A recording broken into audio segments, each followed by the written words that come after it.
Magandang dilag lead actor na si Rob Gomez finally nagsalita na sa kanyang issue na kinasasangkutan ngayon.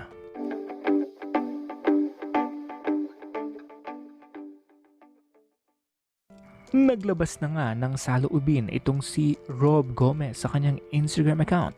Narito ang kanyang statement. I now understand why distance is the hardest thing to give family. This is my why, my princess, my queen, my sunshine and my world.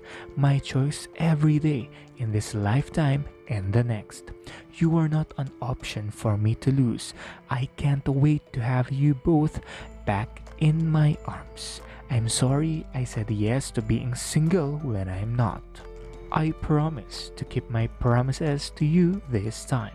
I love you and Amelia more than anything in the world. End of statement. Mukhang matapang na ngayon itong si Rob Gomez para harapin ang mga issues na pumupukol sa kanyang pamilya at sa kanyang baby.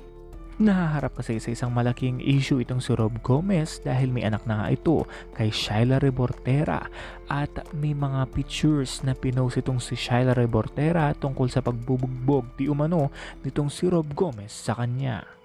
Pero mukhang gusto na makipagbalikan itong si Rob Gomez sa kanyang dating beauty queen at dating girlfriend nito para maayos na ang kanilang pamilya at para mabuo ulit sila. Nagpahayag naman ng pagmamahal itong si Herlyn Budol na kasama ni Rob Gomez sa magandang dilag. Matatandaang nachismis din itong si Herlyn Budol kay Rob Gomez pero wala naman daw silang relasyon dito. Sa matapang na paglalahad sa statement nito sa Instagram account ni Rob Gomez, alam naman natin na gusto talaga niya makipagbalikan at maayos ang kanilang naudlot na pagmamahalan dahil meron na silang daughter na si Amelia. And that's all for now. This has been Jay Kumanangan TV. Thank you for watching.